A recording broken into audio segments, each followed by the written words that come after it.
Assalamualaikum warahmatullahi wabarakatuh. Minasang, konnichiwa. Perkenalkan, kami dari kelompok 6 yang beranggotakan Asya Hega Sultanaju, Zenanda Haji Pamungkas, Adrian Syazulan Ahwazi, dan saya sendiri, Afzar Fitoro. Jadi pada pertemuan kali ini kita akan membawakan serta membahas tentang 13 kalimat pada level N5 sampai N4. Minasang, Hajime Masyo. じゃあ皆さん、こんにちは。ラシャヘガソルトナジです。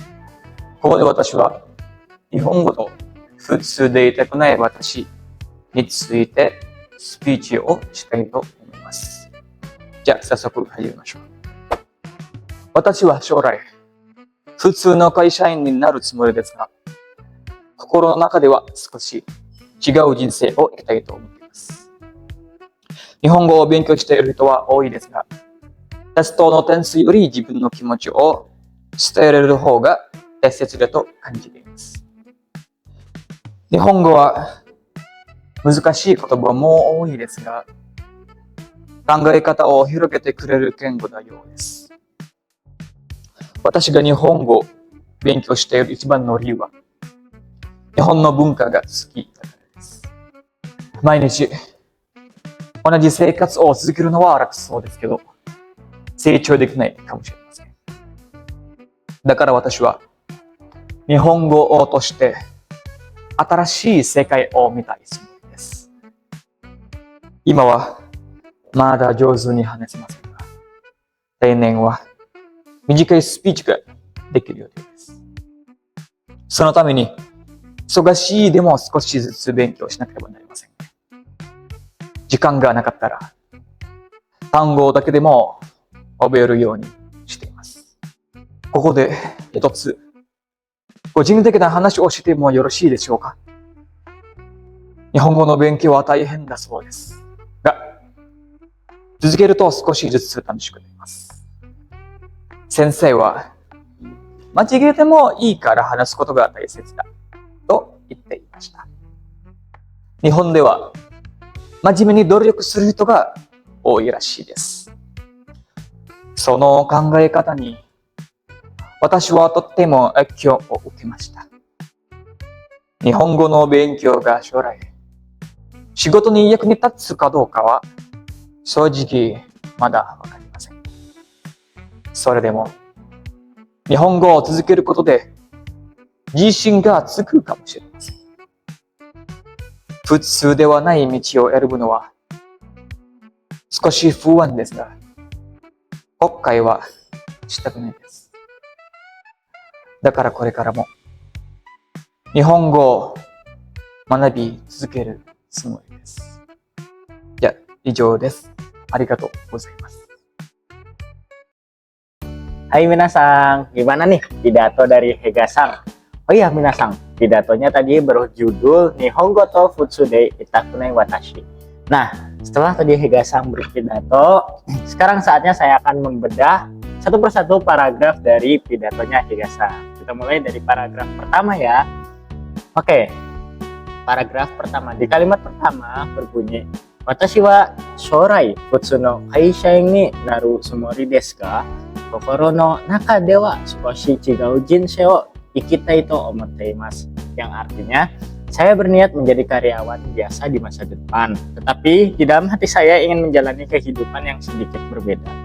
Nah, di dalam kalimat ini terdapat beberapa pola kalimat. Yang pertama itu ada sumori des, yang artinya menyatakan niat.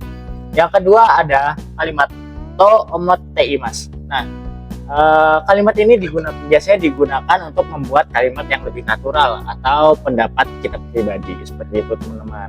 Nah, berikutnya di kalimat kedua yang berbunyi Nihongo benkyou shiteiru hito wa oi desu ka? Tesuto no tenshu yori jibun no kimochi o sutaerareru no hou ga taisetsu da to kanjite imasu. Yang artinya, banyak orang yang belajar bahasa Jepang, tetapi menurut saya lebih penting bisa menyampaikan perasaan daripada nilai ujian.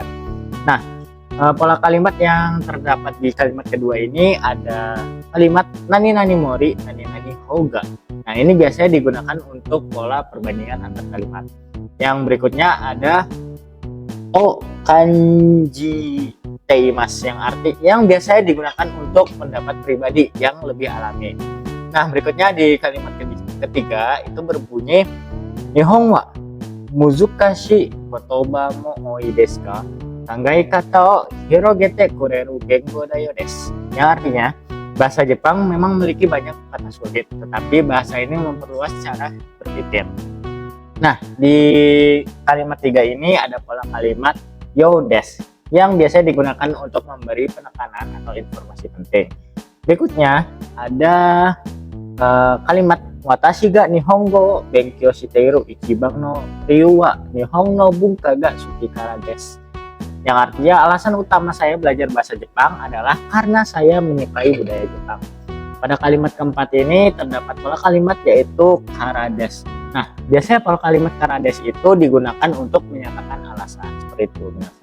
Nah, jadi tadi merupakan pola kalimat dari paragraf 1. Berikutnya kita masuk pola kalimat untuk paragraf 2. Di paragraf 2 ini kalimat pertamanya berbunyi Mainichi onaji seikatsu wo suzukeru no wa tanoshishou desu kedo seichou dekinai kamo shiremasen.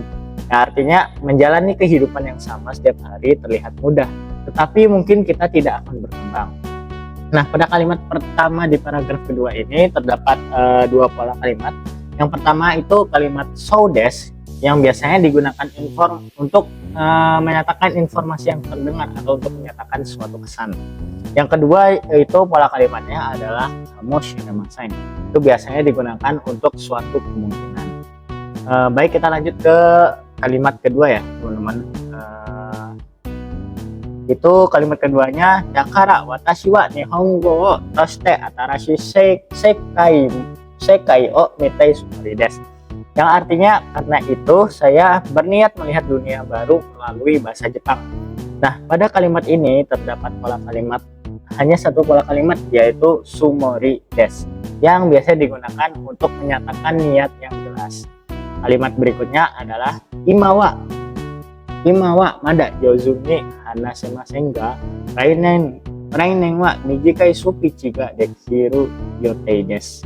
Yang artinya sekarang saya belum lancar berbicara, tetapi tahun depan saya berencana bisa melakukan pidato singkat. Nah, untuk pola kalimatnya sendiri yaitu yotei desu yang biasanya digunakan untuk rencana yang sudah dipikirkan. Nah, kalimat berikutnya adalah sono tameni isogashi hidemo sukoshi zutsu benkyou shinakereba narimasen.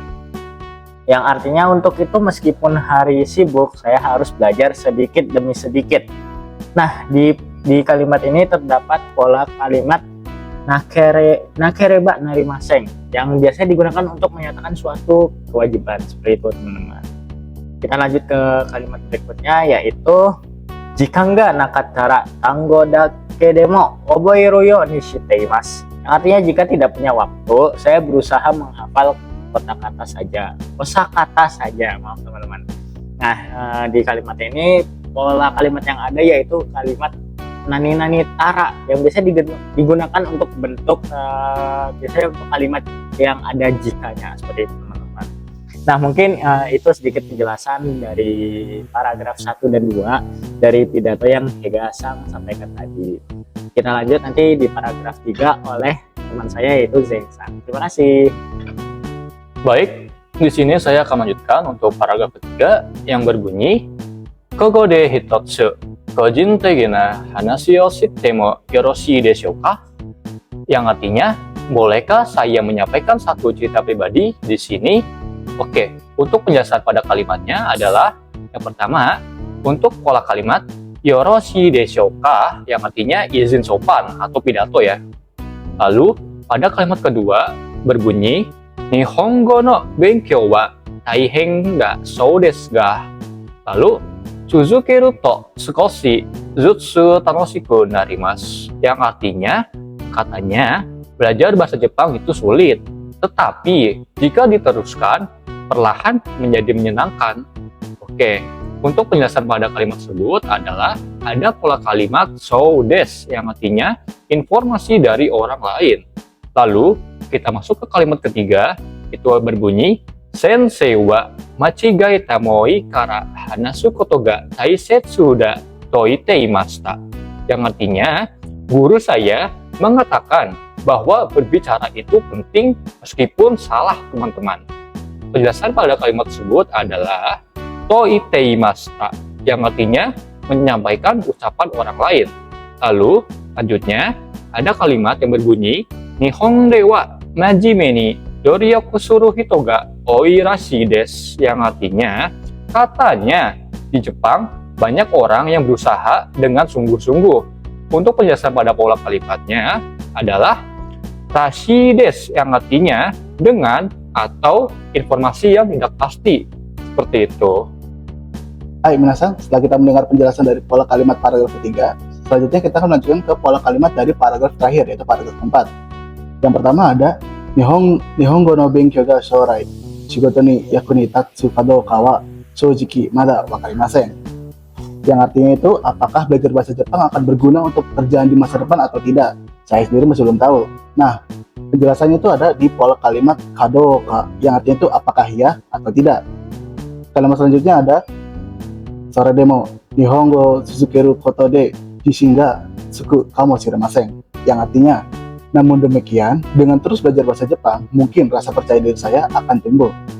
Nah, pola kalimat yang ada di kalimat di sini adalah kamo shiremasen, yang artinya itu kemungkinan. Selanjutnya ada futsu dewa nai michi o erabu no wa sukoshi shuang desu ga kokai wa shitakunai desu, yang artinya memilih jalan yang tidak biasa memang sedikit membuat saya cemas, tetapi saya tidak ingin menyesal. Nah, penjelasan di pola kalimat ini adalah tai des atau taku nai des, yang artinya menyatakan keinginan. Nah, dalam konteks inilah keinginan tidak ingin menyesal. Yang kedua ada desga, yaitu penghubung kontras yang membuat kalimat terdengar alami. Selanjutnya, dakara kore karamo nihongo manabi sukeru tsumori desu, yang artinya karena itu kedepannya saya berniat ingin terus belajar bahasa Jepang. Penjelasannya itu ada di pola tsumori desu. Nah, pola ini menegaskan penutupan pidato dengan niat yang kuat. Nah, selanjutnya adalah sesi kesimpulan. Pidato ini menggunakan 13 pola kalimat dasar dari tingkat N5 sampai N4 yang mencakup niat, rencana, perbandingan, alasan, kewajiban, kondisi, izin, penyampaian informasi, dugaan, hingga kemungkinan di masa depan seperti tsumori desu, yotei desu, yori atau hoga, kara desu, nakereba narimasen, tara, yoroshii deshou ka, sou desu, toite imashita, rashi desu, kadoka, kamo shiremasen, dan you desu. Pola-pola tersebut disusun secara alami dan kontekstual sehingga tidak terasa seperti daftar tata bahasa, melainkan mendukung alur pidato yang reflektif dan komunikatif, serta sesuai untuk penggunaan lisan dalam pidato bahasa Jepang level N5 sampai N4. Akhirnya, kita sudah sama-sama menyelesaikan pembahasan 13 pola kalimat yang ada di sebuah pidato. Mohon maaf kalau ada kesalahan dalam penyampaian kata. Akhir kata, wassalamualaikum warahmatullahi wabarakatuh. Minasang, arigatou gozaimasu.